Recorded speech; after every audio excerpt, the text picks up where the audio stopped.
بسم الله الرحمن الرحيم. السلام عليكم ورحمة الله تعالى وبركاته.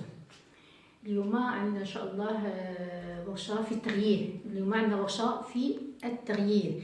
كان المفترض أنه تكون استمرارية الورشة اللي دوزنا اللي هي ورشة العادات، لأنها الأسبوع الفارط تكلمنا على تعريف مجمل العادات، وكنا إن شاء الله معولين أننا نواصلوا ورشات أخرى في كيفاش أنني نتغلب على العادة السيئة ونبدأ نزاول في حياتي عادات ايجابيه.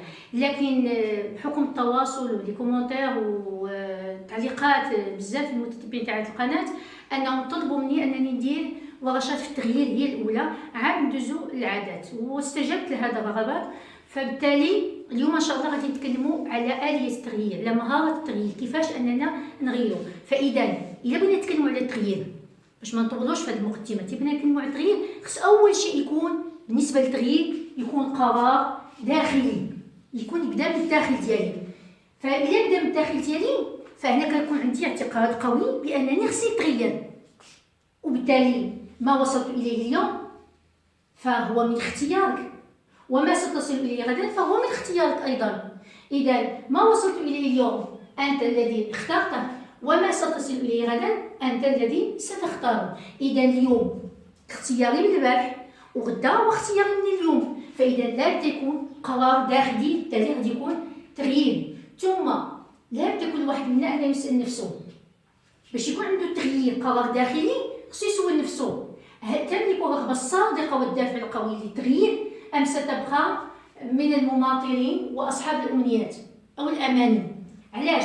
لان الانسان ما يسولش راسو بانه فعلا خصو عنده رغبه ودافع قوي للتغيير، خصو يكون عندي دافع ورغبه قويه للتغيير، والا غنبقى دائما ضمن الناس اللي كيسوفوا اصحاب الامان. يعني تكون عندي دائما امنيه انني غادي نتغير غدا، غادي نتغير العام الجاي، غادي نتغير 5 سنين اخرى، ماشي مشكل. كما تنقولوا حنايا بالنسبه للمصطلح الدارجي الله يرزق الصحه والسلامه، قلت ما تغيرت هو هذاك. اذا هذا ماشي قرار، هذا تماطل، هذا تسويف، هذا تلاعب بحياتي انا اذا كنت انا ولات هذا التفكير. اذا خص يكون عندي قرار وخصني يكون عندي رغبه صادقه بالتغيير. ثم انه لماذا يبحث الانسان عن خريطه وتفاصيل مكان يريد ان يذهب اليه، ولا يبحث عن خريطه وتفاصيل رحله حياته؟ اصلا الا بغينا نمشي لشي بلاصه مجهوله، احسن وسيله واحسن طريقه ناجعه في انني نوصل للهدف ديالي هو تكون عندي خريطه الطريق. ممكن نسول الناس، ولكن اذا كانت عندي خريطه الطريق تكون افضل. فما بال الحياه ديالي كلها انا بغيت نمشي غدا وبعد غدا وبغيت نعرف شنو بغيت ندير غدا وبعد غدا، وما حطاش خطه، ما حطاش اهداف محددها، فاذا غادي ينتهي في الحياه ديالي، غادي نقدر نصامح 20 سنه وانا ما عرفاش فين غادي. فاذا لابد انني نوضع خطه الطريق لحياتي، وحياتي اهم من انني ناخذ خريطه الى بغيت نمشي لاي مكان اخر. فاذا التغيير لابد خصو يكون قرار داخلي، والا ما غاديش نتغير. من معوقات التغيير، اذا انا بغيت نتغير فعلا، لكن هناك معوقات او معيقات. اول معيق هو عدم التخطيط. اول معيق هو عدم التخطيط، يعني عدم وجود اهداف واضحه ومحدده. اذا انا بغيت نتغير لكن ما حطيتش خطه تغيير، فاذا هذا ليس قرار داخلي. واخا انا خديت قرار، لكن القرار ديالي خصو ينزل للواقع، للعمل، خصو يتصرف عمل، والا ما تيبقاش قرار، تيبقى غير لغو ولهو واخا انا خديته. لان دائما تنقولوا معنى القرار انني خديته، ولكن خصو ينزل للواقع، خصو يتنفذ. اذا هنايا من المعيقات نتاع التغيير هو عدم التخطيط. اذا انا ما خططتش اذا انا لا اريد التغيير، ما حطيتش خطه ولو قريبه المدى باش نغير حياتي، اذا انا لا اريد التغيير. من المعيقات ايضا الانشغالات اليوميه. الانشغالات اليوميه انا اعتبرها من اكبر المعيقات للتغيير، لان هذه الانشغالات اليوميه علاش اعتبرتها من اكبر المعيقات؟ انها ممكن الانسان يعيش 30 سنه بدون تغيير وهو داخل هذا المعيق نتاع الانشغالات اليوميه. روتين يومي، اللي دار اليوم يديرو، اللي دار السنه يديرو هذه السنه الماشيه، اللي دارو في هاد 5 سنين يديرو 5 سنين اخرى، اللي دارو في 10 سنين يديرو تلقى راسو دوز 30 سنه وهو ما دار حتى شي حاجه في حياته. فاذا هو اكبر معيق الانشغالات اليوميه، ان ملي كتشوفي 24 ساعه فاش دوزتها ملي كتبي ترتاحي في الليل، اشنو درت اليوم، كتلقاي راسك بانك ما درتي والو.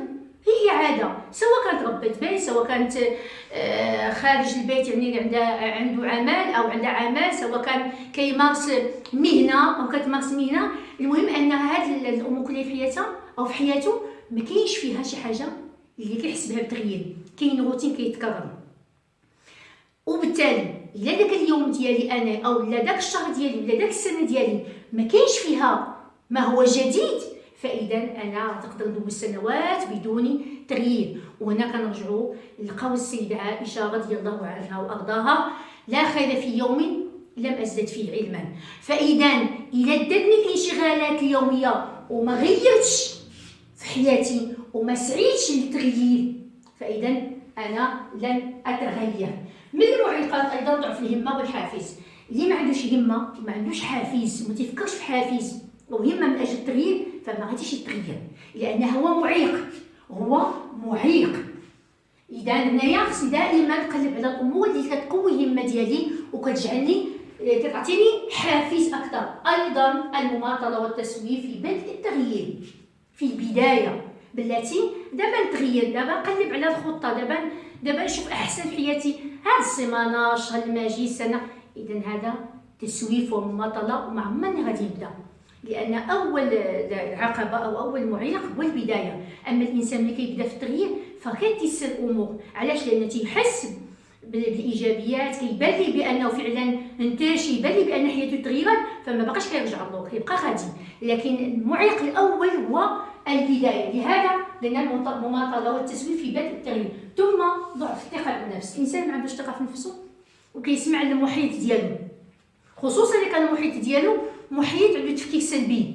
الا عندي المحيط ديالي عنده تفكير سلبي، فهنا غادي يدخل لي الافكار السلبيه وغادي يجعلني نكون محبطه، وغادي يحاولني بالثقه بالنفس ديالي، لان غنقول انا هادو كاع اللي حدايا ما داروا حتى شي حاجه وحتى انا غادي نكون بحالهم، اش بغيت نزيد كاع انايا. لا، هذا تفكير سلبي وهذا تيوصلني عدم الثقه بالنفس.